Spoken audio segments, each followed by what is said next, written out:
Kauwi lang namin guys no galing sa market. Tapos may nabili kami na mulberry. Ito siya guys. At 63 TL lang to. Ganito na siya kadami. At first time kong makain ito. So, i-try natin. Ito siya oh, yung presyo na. Yung price niya. 63.44. So, i-try natin mamaya.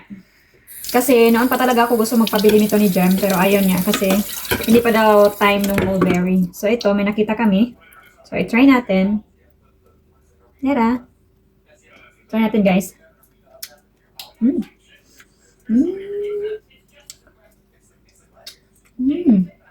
Ganito din pa siya kano. Pero siguro mas masarap yung purple. Meron kaming ganito guys sa labas ng bahay namin dito sa village. Pero maliliit pa, hindi pa siya lumaki. Ganito pala yun. Matamis siya.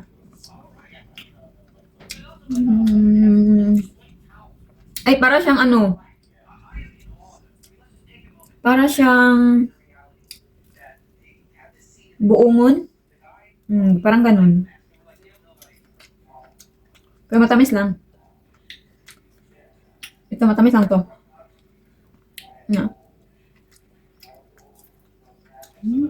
Ay, yung iba hindi. Nabili din kami kahapon na pear guys. Ito siya. Kinain na namin yung iba. Ito maliliit lang. Pero masarap to, matamis. Yan. Para siyang bayabas. Na matamis to siya guys. Masarap.